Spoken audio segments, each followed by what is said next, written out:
Selamat pagi semuanya. Kita akan mempelajari materi tentang ikatan kimia. Nah, untuk kalian untuk memahami materi ikatan kimia, terutama kalian juga harus mengetahui tentang tujuan pembelajaran. Di mana kalian akan mengetahui tentang tujuan pembelajaran, materi, tugas yang saya berikan, kemudian kalian juga dapat membuka di bagian referensi untuk mengetahui materi-materi yang kalian akan pelajari. Nah, untuk tujuan pembelajaran, yang pertama, kalian dapat menggambarkan susunan elektron valensi atom gas mulia yang disebut dengan duplet dan oktet. Dan elektron valensi bukan gas mulia disebut sebagai struktur Lewis. Kemudian, kalian juga dapat menjelaskan proses terbentuknya ikatan ion. Yang ketiga, kalian menjelaskan proses terbentuknya ikatan kovalen tunggal, rangkap 2 dan rangkap 3. Nah, di tujuan pembelajaran di sini ibu batasi karena materinya ibu tidak angkat semuanya. Nah, untuk materinya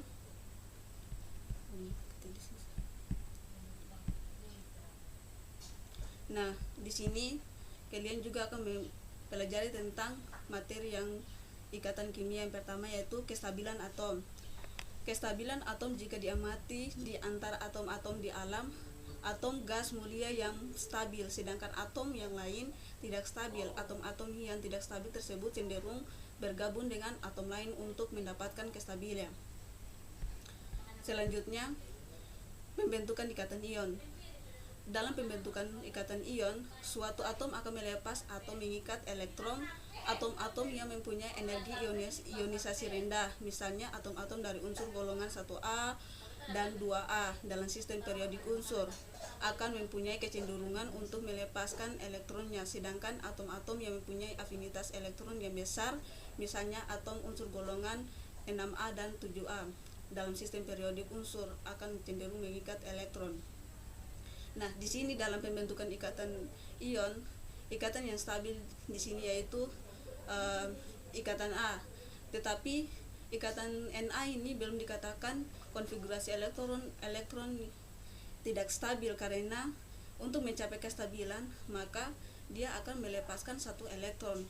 Kenapa? Karena dia harus melepaskan satu elektron untuk cenderung untuk dikatakan sebagai elektron yang stabil, sehingga dia membentuk 10 Ne yaitu 2 dan 8. Nah, untuk selanjutnya kalian juga dapat mempelajari tentang sifat senyawa ion. Di sini ada beberapa sifat, antara lain A. Kristal keras tetapi rapuh. Ketika senyawa ion dipukul maka terjadi pergeseran posisi ion positif dan negatif. B. Mempunyai titik lebur dan titik didih yang tinggi. Hal ini disebabkan karena kuatnya gaya elektrostatis yang ditimbulkan antara ion positif dan ion negatif. C. Mudah larut dalam air. Ketika senyawa ion dimasukkan ke dalam air, maka molekul-molekul akan menyusup di antara ion positif dan ion negatif, sehingga gaya tarik menarik elektrostatis dari ion positif dan ion negatif akan lemah dan akhirnya terpecah.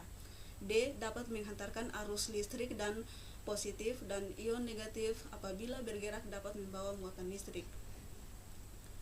Kemudian sini juga kalian akan mengetahui tentang ikatan kovalen dan ikatan kovalen koordinasi.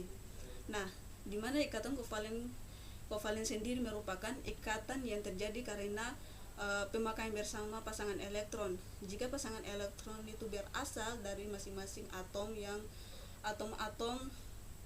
berikatan, maka ikatan yang terbentuk ikatan kovalen.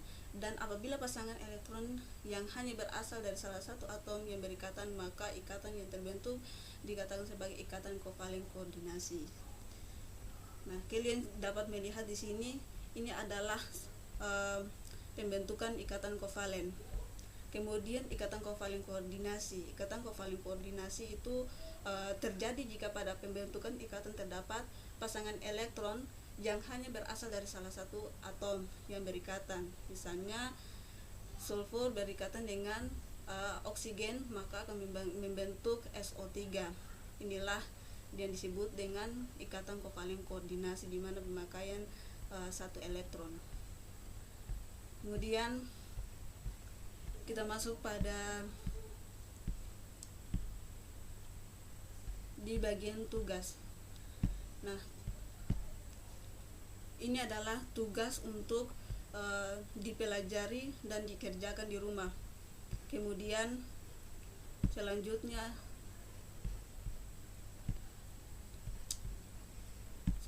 adalah